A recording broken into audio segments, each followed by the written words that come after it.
Hello, everybody, and Happy New Year. That's right, folks. 2015 has rolled in, and we're going to talk about some fun things.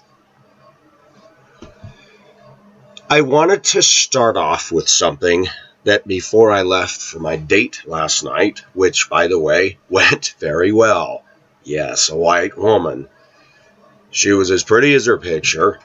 She was cute, petite, and everything, and we went to dinner, had a nice dinner. And then we watched the dropping of the ball in New York City on her TV and just talked. She is very much into Christianity. And out of all the things that we sat and talked about, she has one habit. She does smoke. The good thing is she doesn't smoke in her place. The place did not reek of cigarette. She said she smokes maybe half a pack a day, and she goes out on her back deck. And though that bothers me, I started realizing, honestly, it's very hard to find anybody that doesn't have some struggle. The difference is she knows that this is not cool. And she said that she has grown tremendously over the last year or whatever. And as we talked, it was evident that she really wants a Christian man. She works hard. She holds her own. She takes care of elderly people in their homes. Does not medical care, but basically, I'm not sure what it was called, but a form of hospitality / housekeeping is paid to play cards with older people, clean their house, do meal preparation, stuff like that. She's been doing it for 6 years. She worked at an office for many years when her father was alive, worked for her father, who did something to do with civil something where people who weren't paying bills, she had to do the paperwork where stuff was mailed out that you owe money, blah, blah, blah. Very nice gal. We had a nice evening, and it was good.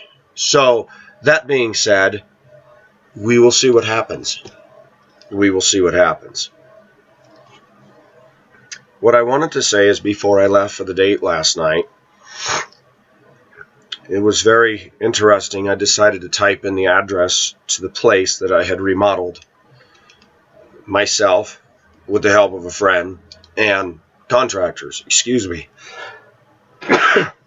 Funny, every time I get on YouTube, the sneezing and all that starts. Isn't that wild? Go to Google Earth and type in 1024 2nd Street. Spell that with a 2 ND. 2nd Street South.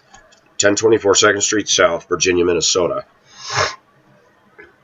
I don't own that house.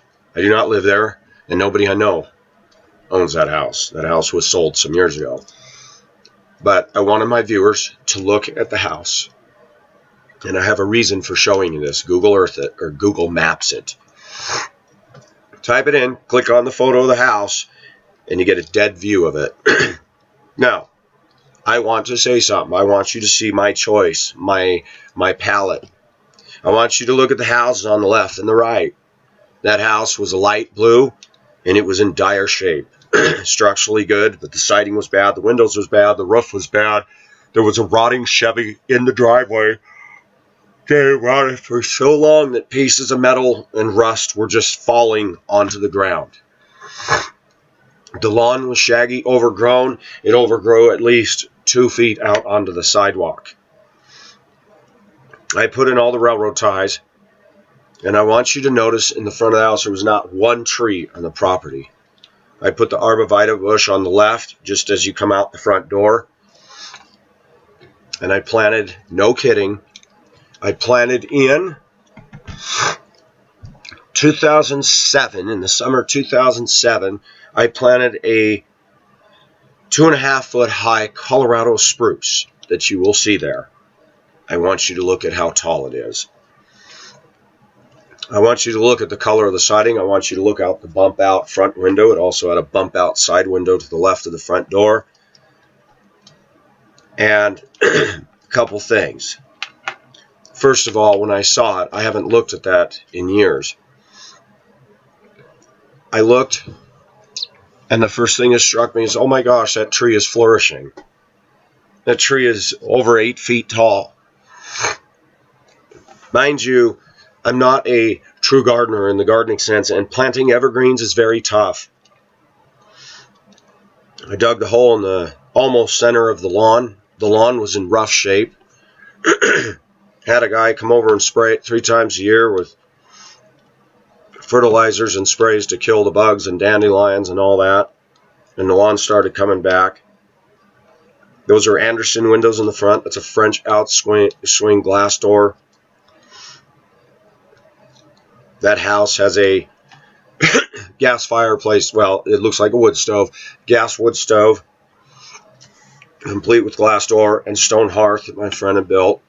And then I hired a contractor to put rock. It was called Ozark Hackett stone. And as she was doing that, I was downstairs in the basement making a full walk-in closet for my then wife, all cedar. The Ozark Hackett stone that she put up, different stones, stuff like that. And the power just went out. That's really awesome. Hold on 1 second. I will be back.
So sorry about that, folks.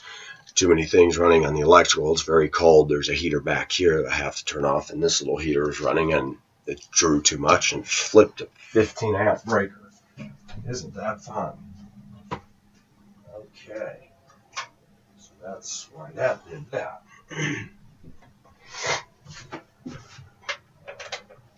Okay. Sorry about that. Happy New Year. Can you imagine if that happened in New York City?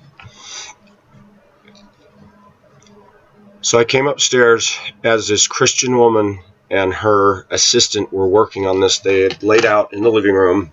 Mind you, all the carpet was ripped up, so we're just dealing with subflooring. And she had all the stones laid out, had her trowel, the hod, the mud, the cement, and all that. And I come upstairs and I'm looking at the wall and it's really coming together, and I said, "Hey, I noticed that you did a cross in there." She smiled. She goes, "Is that okay?" I said, "Absolutely, it's okay." She goes, "I can't believe you noticed it. I tried to do it so subtle." I said, "It is." But as I'm looking, I'm like, the woman was a really neat person. And it was really sad. That is a beautiful house. The inside was redone. I downstairs made a partial wall that looked like a Western theme. I made a crossbar fake window complete with barnwood siding. Had an old turn of the century bottle in there, and the Western theme, some tins. and then had another hearth laid with stone behind that,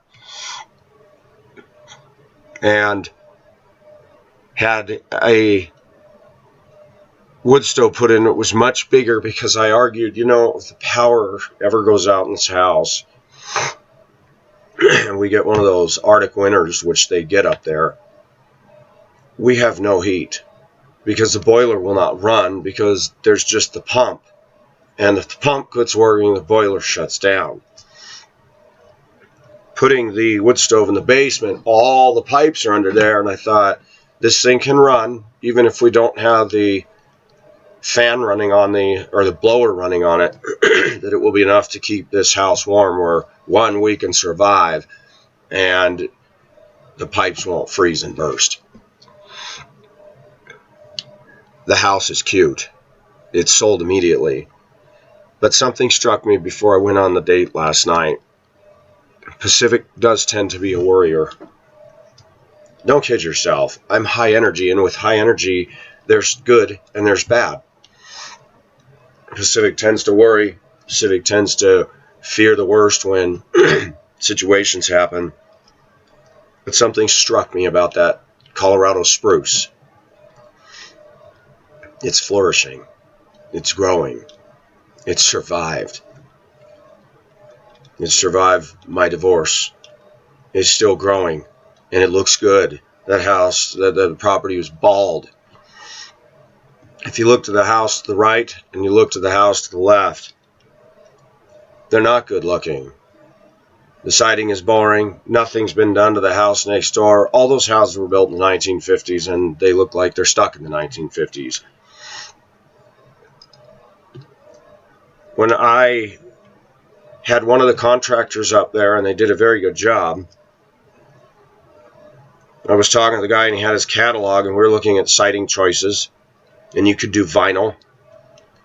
You could do steel. I chose steel just because I don't like plastic anything. And he was showing a siding color, and then he showed the trim. The trim color is the color you see on the house. And I said, hey, wait a minute. I said, you're going to think this is bizarre, but do you have that trim color and siding color? He looks at the catalog, he looks at me, and he goes, I don't know. That's a good question. Let me call them right now. And as he's calling, and he's on hold, calling the headquarters of the siding company, he smiles and he says, that would look so good. Nobody's ever done that before. If you look at the houses were white, light yellow, beige tan, boring colors, muted colors, uninspiring. That town is 7,900 people. As work progressed on the house, all of a sudden we noticed that our house was home on parade. I'd be doing something, I'm like, what is all the traffic stopping out? This is a quiet street. There is no traffic on that street. You go down the street and go straight, and it only takes a right and goes down to a stop sign, and you can go left or right at a T intersection. The only people that come down there are the residents. I failed to take any pictures of that house, and it kills me. My handiwork is in there. My son's bedroom, the kitchen. I hung an antique cabinet myself. I put wainscoting. I did things. I made the house cute. I made the basement cute.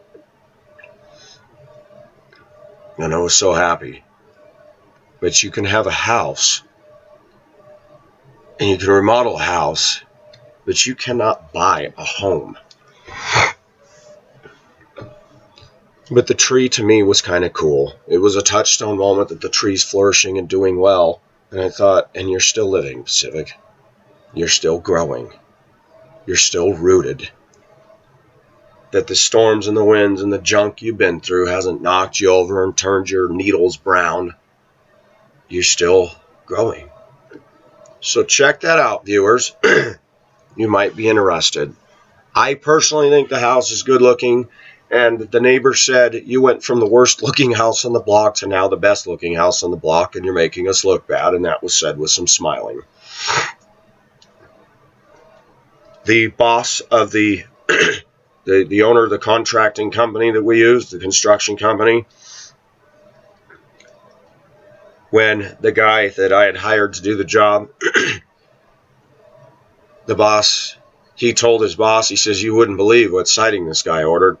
Boss drove by, boss asked permission if he could take pictures, and he says, I'm going to be building 2 new houses, and I saw Pacific's house, and I'm asking you, Pacific, if I can take photos of your house, because the next 2 houses I'm going to be building for Showcase Homes are going to have that color siding on it. He said that. He said, you've just broken out of the local bubble here, and he said, that is very nice, tasteful. I realize some of my viewers might not like it, but for a 50s house, we took the 50s right out of it.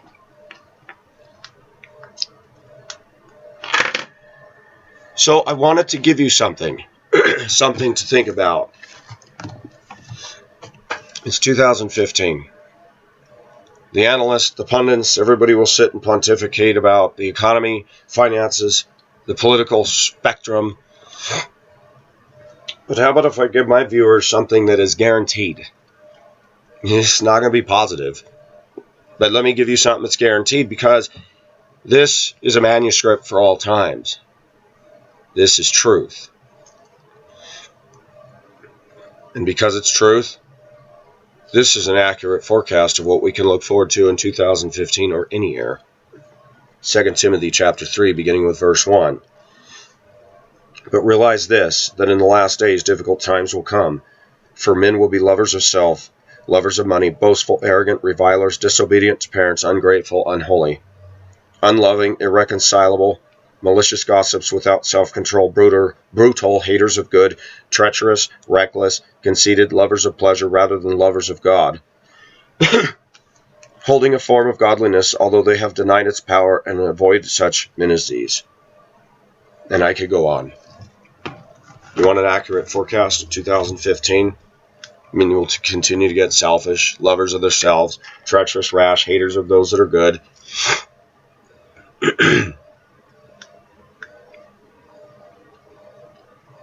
We were watching New York City, and it showed, is it Taylor Swift? I don't know much about Taylor Swift. I just know she has popular music, and she said, I used to really like her. She even did a lot of, like, Christian stuff, and now I just don't know what's happening to her. And I said, the world gets into us. She told me that I'm the first one that she's ever responded to on a date site. I asked her last night, I said you saw my post up 4 or 5 months ago, and you wanted to respond, and you did not. She goes, no, and when I looked again, it was gone. She said, the other day I was scrolling down by pictures. She says, and it's not like I kept thinking about you, but she said, man, I wish you would put that ad up again because I'd like to respond. And she said, so the other day I was on there scrolling down, and I go down it's called galleries, where you can look at the photos, and I saw yours, and she said, it was just like, wow. She said, and I was like, I got to respond right now. I no sooner responded, and your ad was removed. It was flagged. Of course it would be. Girls don't like truth. I said, but why did you respond? Because I said, most people would tell you that is not going to attract a woman, especially in Colorado. She goes, because I found myself agreeing with what you said. She goes, people are selfish. But she says, in all honesty, she says, do you need to know the answer? And she wasn't rude. I said, no, I was just curious.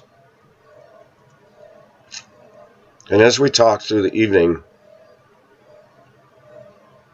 I said, I wonder if God led you to that. Because she didn't come out and say, your looks, you're this. She goes, you're handsome. She goes, you're good looking to me. She has a very strong Latvian facial features, which I just told you recently. I've looked at pictures of Eastern Bloc and Russian women, and I gotta be honest, they're beautiful. She doesn't look her age at all. She's young like me. She has a sense of humor. She's funny. She's lighthearted. And she's been through her own junk. She has a daughter who's an adult now. But the daughter has... There were some similarities to her daughter and what I'm going through with my boy.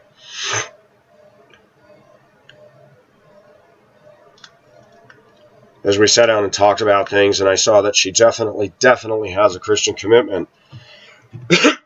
And I'm going to be honest with my viewers, because what I'm about to say is not going to be easy.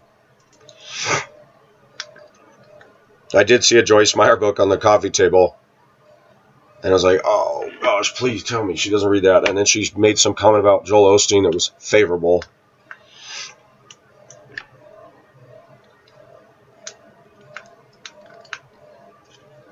And it doesn't mean I'm going to lose my head. But the evening went well. She is not just like everybody else. Her apartment was nice and clean, simply furnished, not expensive and out of control, no pets, which I love. I thought, man, if the only struggle that this woman has is smoking half a pack of cigarettes a day, but when I went to give her a hug, she doesn't stink like the friend of mine. And incidentally, that friend of mine hasn't called me at all since I told her I was unable to help Sunday, and I said it very graciously. That's fine. So as we started talking about stuff, she goes, so you've experienced dating women online? I said, oh gosh, yes. I said, that's how I went to Hong Kong.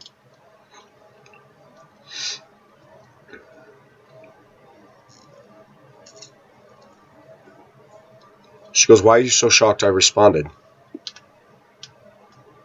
I said, because since I have been out here, I said, women aren't very nice at all. She goes, no, they're really self-centered. And I said, well, let me tell you about something that happened. And I told her about the ad I posted over a year ago, to which Gypsy responded. I said, Gypsy has gone on for a year. Till I finally blocked her at all levels and nothing. I told her the whole story, and she goes, are you serious? I said, yeah. She didn't want to give her phone number, whined in her response to me that she's been abused and scary man that overpowered her, blah, blah, blah. I'm not giving my phone number. Well, I said in my ad that we're going to talk. I'm not doing this emailing. She goes, you know, there's a lot of creepy people out there. I said, yeah, there are.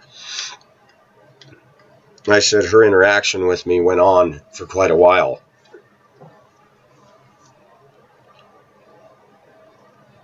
And all of a sudden, as the evening progressed, she started saying something about this, about that. And I said, really? You feel that way too? I said, I agree.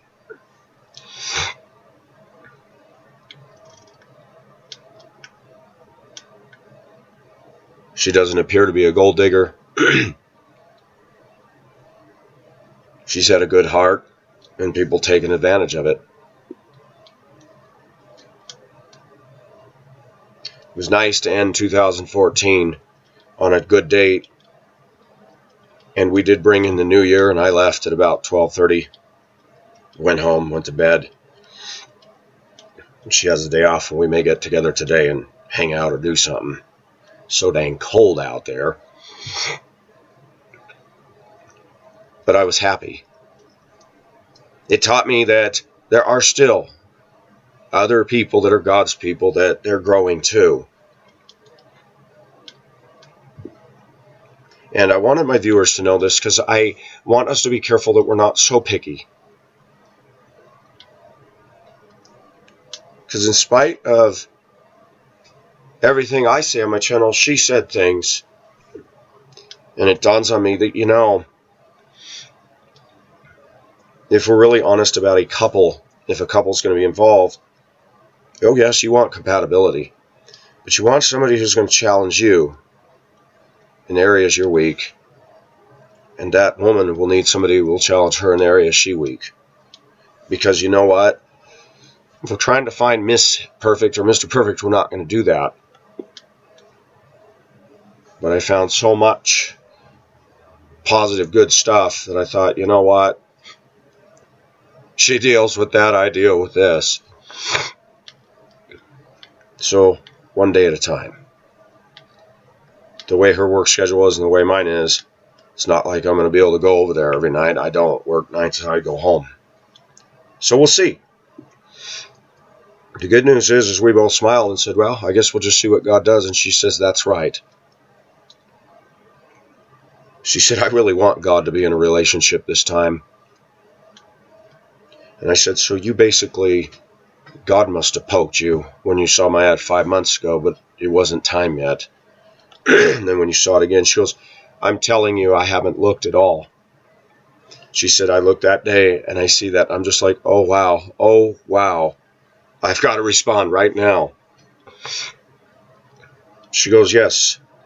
When you were just talking now, I didn't tell you that earlier, but I was thinking the whole time, God just impressed upon me him. So that's just, we'll throw it out there. It could go poof right before my eyes. But I just thought it was interesting.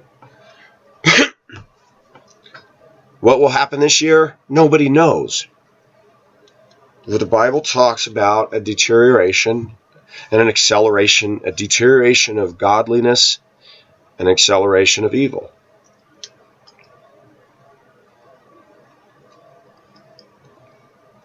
And we talked about last night how all of us got to fight that, letting the world in.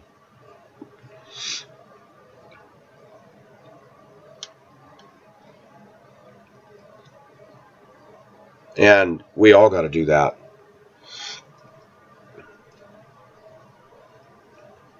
But I just thought it was cool to see the spruce tree I'd planted and it's flourishing. It's cool to me because it was like a hopeful sign of the year to come that God is the one that gives us life. God is the one that can make us strong.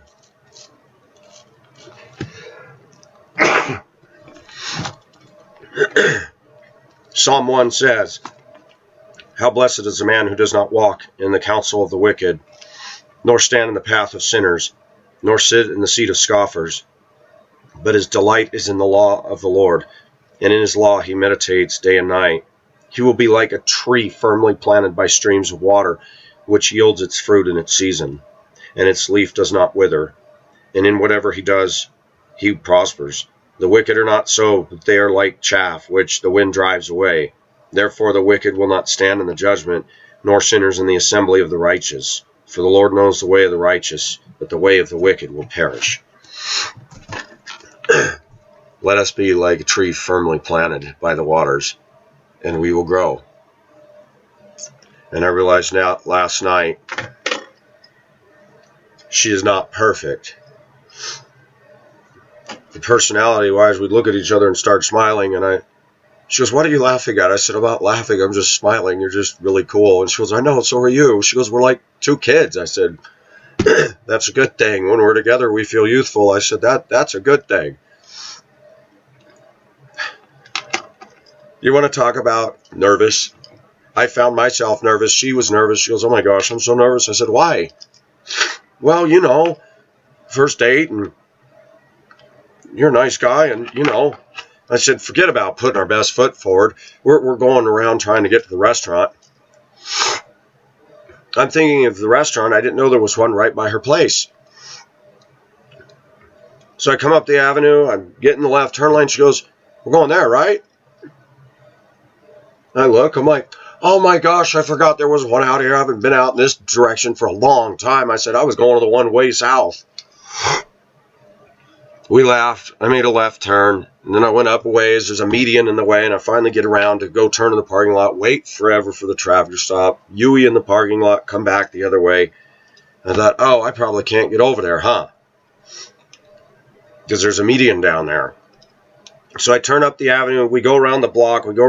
There's apartment buildings, and we run into dead end. I'm like, how do we get to the restaurant? And we're laughing. And the roads are just glare slick, and I'm sliding around, and I'm like, you know what? So we went back out to the avenue, made a left, went down. I said, man, I really hope there's a turn lane. Sure enough, there's no turn lane. It's median all the way down. But then I see this one little turn lane where you're permitted to do a UE. And I said, you know what? We're doing it. It's not forbidden. It's a turn lane. It's got a sign that says so. And there's no driveway to turn into. Whipped a UE, went back in. The place was packed. I told the waitress, I said, wow, is it hopping in here? She said, this is the most popular place on New Year's Eve. Unbelievable. And what I did like is we sat in the booth together, and she kept bumping me and laughing. Not immaturely, but I said, you know what? You're really comfortable to be with.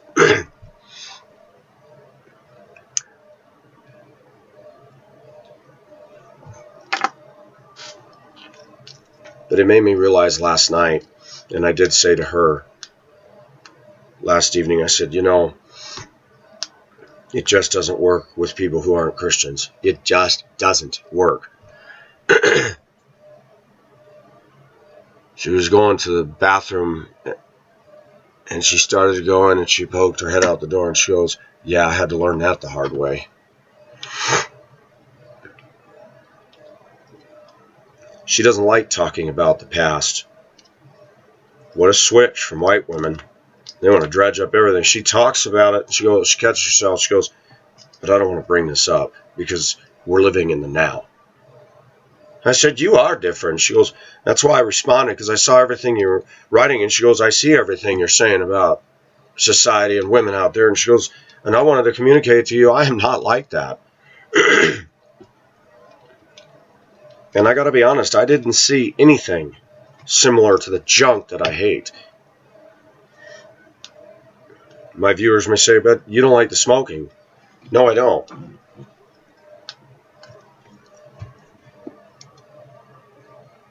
But God could work on her for that, and she's willing.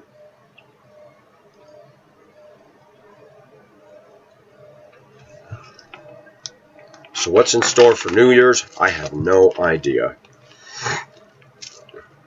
Like a bridge over troubled waters, you will lay me down. Oh, yeah.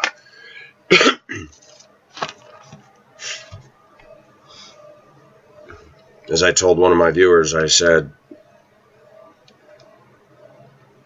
we all like to Hollywoodize things, but I said, sometimes life is just mundane, routine, and boring.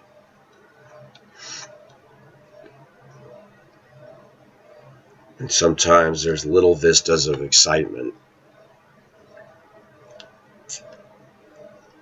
So somebody was asking me some questions that I'll try to answer. When does the tribulation start? Some people say right after the rapture. No. There could be an indeterminate amount of time between the removal of the church from the earth and the signing of the covenant that's made for a times, and half a time. 7 years. When the Antichrist signs the peace treaty, the covenant, the treaty with Israel, that is when it all starts. And remember, when the rapture of the church happens, there's going to be a lot of things going on. There's going to be chaos, there's going to be looting, there's going to be governments that are not going to know how to deal with this. And in all that craziness, and think of it in the U.S. alone, I know we got a lot of cultural slide here, but we still have a lot of Christians here. You know what that's going to do, the finance? You got all these houses that have loans on them, all these cars that have loans on them suddenly dumped on the market with nobody to take them over.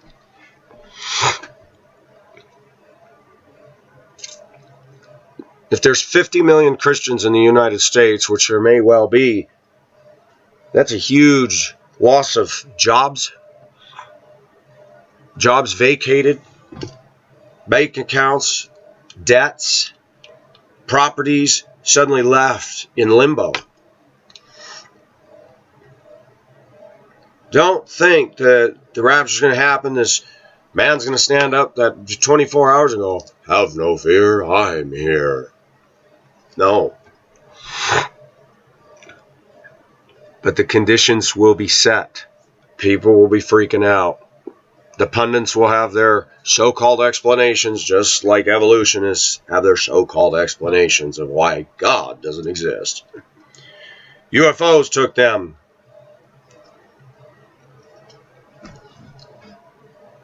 New Agers in the 80s said that we cannot succeed until the negative force is taken out of the world. When asked to define that, they wouldn't. They said, all we know is that the negative force needs to be taken out of the world. My then friend Tom in Prescott, Arizona, who gave me the book, which I paid him money for, because he had bought a bunch of books, and I said, where did you get that? The Pre-Tribulational Rapture by Alan Beechick. Last time I saw it, there was a copy available for $50. I'm like, holy cow. It's not easy to find, and that's why. I have mine up in Washington in storage. He said, when I heard that woman say that to me, I thought the negative force. Well, when the rapture happens, you know, people are going to put two and two together and go, oh, those intolerant, hypocritical bigots, they're gone. The ones that oppose homosexual marriage, the ones that oppose this. And they'll have their other reasons too. The world doesn't like us, folks.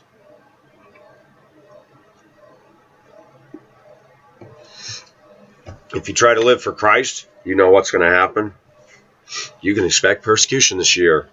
You can expect not to get that promotion this year. You can expect that you could lose your job because you're committed to Christ. You could be passed over for dates because you're a Christian. You could even have other Christians who are immature in the faith hurl insults and abuse and drama and problems at you. We all know about that well. But we better make sure that we're not the ones threatening, heaping drama. We as Christians should be ambassadors of peace, that no matter what the lions' roars are doing all around us, that we need to handle ourselves in such a way that it's a rebuke to the people that are in Christ, that are behaving in a very un-Christ-like way towards us. In other words, somehow we need to live in such a way that we heap coals upon their head by being kind and showing the love of Christ in spite of their nasty, vengeful whatever. And you all know what I'm referring to.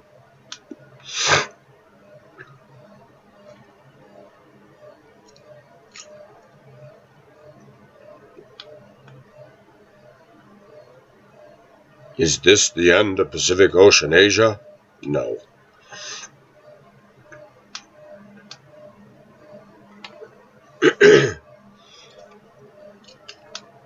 But I cannot pine away for some girl far across the ocean. Cannot.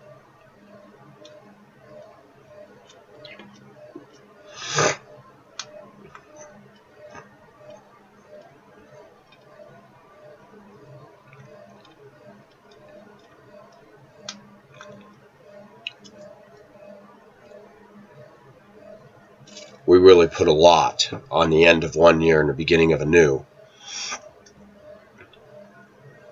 But none of us knows what's going to happen. Pontificating, social analysis, making predictions aside, we don't know. All I know is it's butt freezing cold out there with snow on the ground. And we finally did get to the restaurant laughing and giggling about the whole ordeal. I said, wow, you know, I feel like a real putz here. First date and I can't even get us to the restaurant. She goes, no, it's my fault. I live down here and I didn't even, it's been so long since I've been here. I said, it's not your fault. I said, it's just what it is. And we laughed. We went to leave the booth and slid out. And I go to stand up. I said, wow, man, you got all your breadcrumbs all over the seat. I said, what's going on with you, lady? Waitress walks by, starts laughing. She goes, I didn't hear that. I said, you have a happy new year. It was funny. It's nice that we could kid around. And yet, we could talk about lighthearted stuff with serious stuff. It was good. She's reaching out to her daughter. Her ex-husband was a real bad dude. A bad dude who lied about her.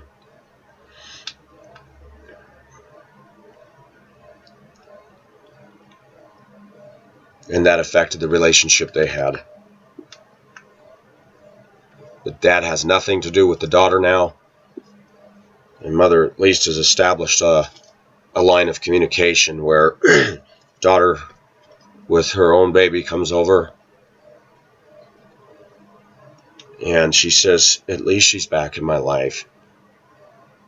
She goes, she gives me attitude and she's got a long way to go, but she said at least she's talking and I have a granddaughter.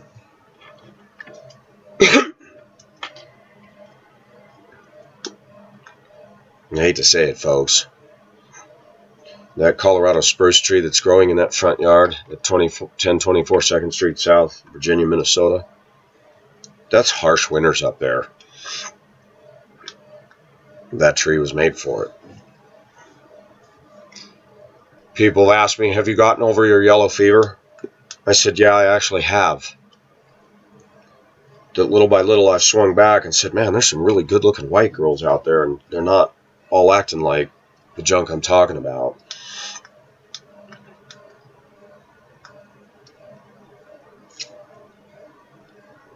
Sometimes we begin our journey and we get off on a journey because of bad experiences that propel us into a direction, and God has to say, I know you're fascinated with this over here, but that's not where I want you to go. I hate to use the old axiom, but we do have to bloom where we're planted. And I'm telling every one of my viewers, in spite of the depression and the bad things you're going through, find a way to bloom where you're planted. Seek God, get on your face and ask Him what is His will for you where you're at. He is fully capable. He owns the cattle on 1,000 hills. For crying out loud, if He can let some charlatans and false prophets prosper to the point of ridiculousness and abuse, I think that God can take care of us. And as I told her last night, I said, you know, if God is in building the house, then it will work. And she looked at me and said something profound. She goes, but you know, Satan will even try to get into it if it is of God and even have us have tension. And I said, that's right. I said, but we need to remember that if God's in this, that we work through it. And she was, amen.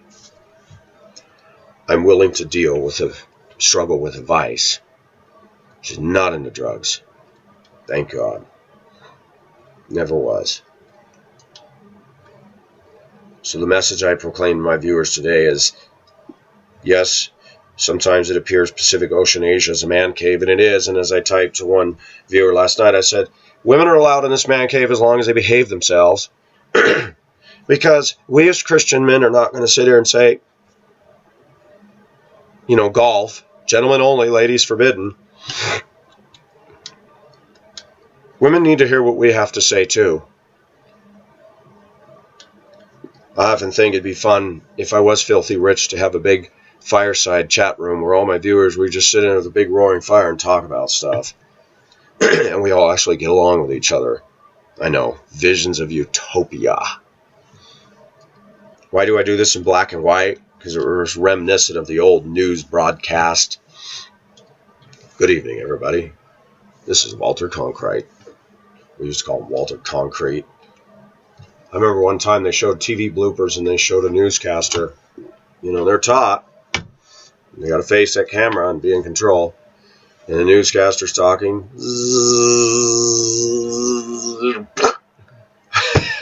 And I'm like, wow. Didn't move. Didn't do anything. Just kept talking. I'm like, come on, man. Now, even Pacific go, fly. I would be like, you know what? I'm not going to maintain perfect decorum. I'm going to say, wow, you know, I'm trying to report the evening news and a fly interferes. Why do people have to be so stuffy in their positions? I want to tell you about an episode I had. I went to Joann's Fabrics yesterday. So one of my chains is getting tarnished and the copper showing, so I bought one of those cheapy new ones. Standing in line, slender women in front of me, slender women behind me, around my age, some a little bit younger, some a tad older, holding their artsy-fartsy projects and their supplies that they're buying. Not one of them smiled at me or at each other. I looked at women standing there like this, pensive. Their eyes will not look at me. They will not. And one of the clerks politely asked, said, "Line, I need you all to back up back there because we only have people enter when the next register is available." And a white woman who was quite dowdy and had that pensive, yeah, I'm a biatch face. She goes, "I can do that." And she shakes her head and tut, tut, tut. Like, wait a minute, you all just celebrated Christmas. It's New Year's Eve. Everybody should be happy, right? Woman behind me is fiddling with her text messaging. And can I say this? She was okay looking, but she looked unapproachable, rigid. And as I'm standing there, I feel her breathe on me. I mean, I feel this. She exhales. I'm like, oh my gosh, that's bad halitosis. I didn't say anything. I didn't even look at her. But she was close enough to me in line, and when she breathed and exhaled all over me, I just kind of went.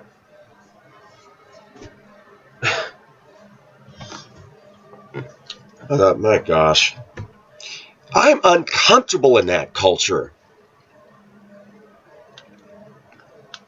I went up to the clerk. He says, "Hey, how are you?" I said, "Good, how are you today?" And we started talking. He says, "Man, I didn't know they had chains like this back there." I said, "Yeah, it's pretty cool." I said, "I just put my own lobster claw on it, make a necklace." He said, "That's cool." I said, "You have a happy new year." All these women in here, liberated, emancipated, feminized women, dowdy, standing there straight as an arrow. Nobody can look and smile. Nobody interacts. Buy my junk and live in my little selfish, little inverted world. And I told the lady last night, I said, I want to say thank you for being courageous. Thank you for letting me come and pick you up at your place. She says, "Well, I felt I could trust you." She said, "Wow, I thought, how nice." Well, we got to her place. She let me in. She had showed me around when I came to pick her up.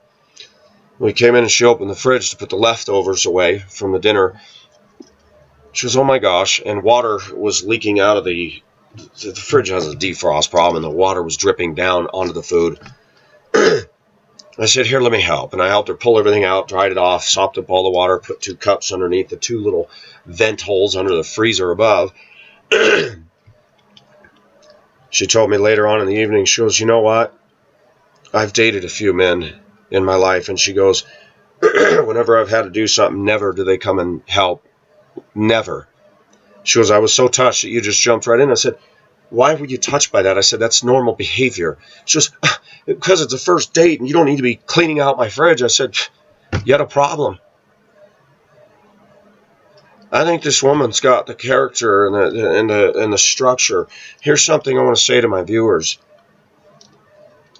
If you looked at the outside of that house before I did the remodel, most people go, "Oh, that's a piece of junk." And I even told my then wife at the time, I said, she goes, "What do you want to do with the house?" I said, "Dump it." I said, just sell it as is and let somebody else worry about all the problems until we found the money in there. And I said, "Oh my gosh." And my friends called me and said, "Hey, you wanted to get out of Colorado. You got a house and you own the house free. Go take it." And that was before we knew there was money in there. I had $13,000 in the bank. I'm like, $13,000 to remodel this? You got to be out of your mind. Not going to happen. Folks, it cost me $60,000+ to remodel that house. And I did spend too much money because of ignorance and just having to do this. I had to figure this out all by myself.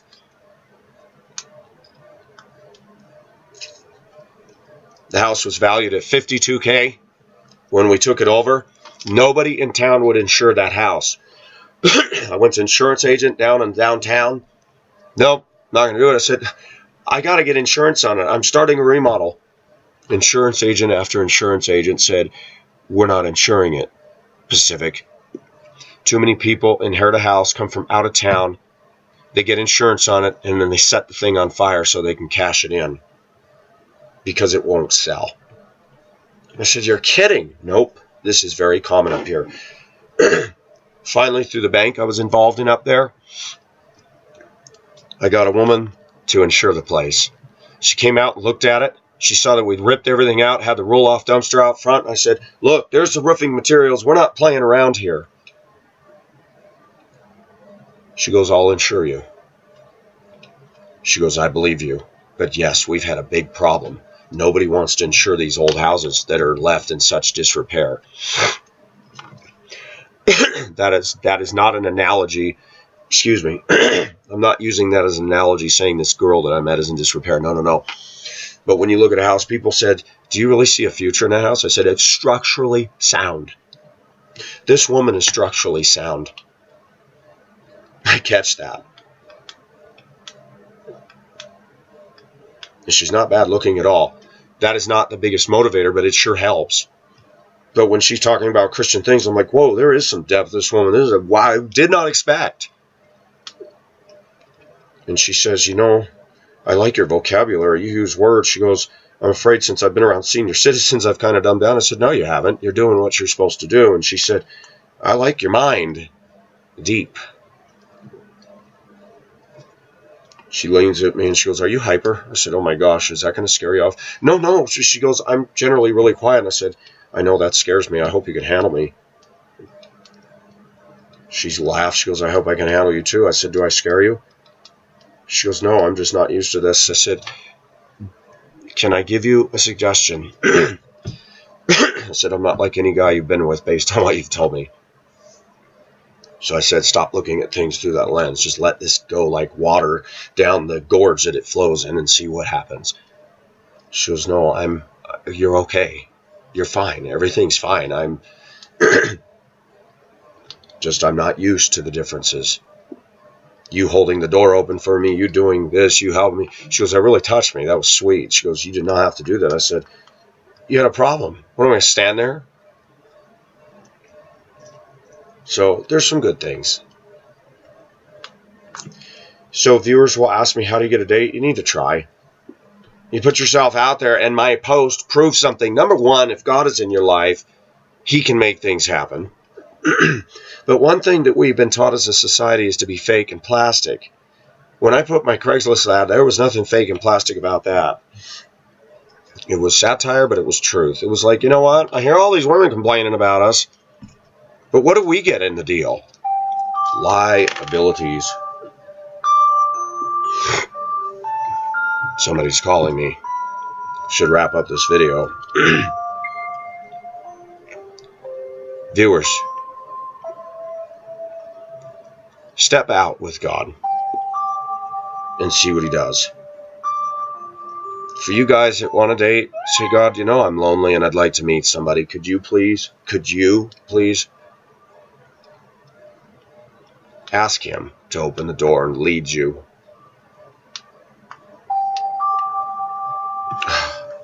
What is going on? Restricted call. Viewers, I'm going to end this video. Somebody must be having a problem that they need to call me repeatedly. Happy New Year, everybody.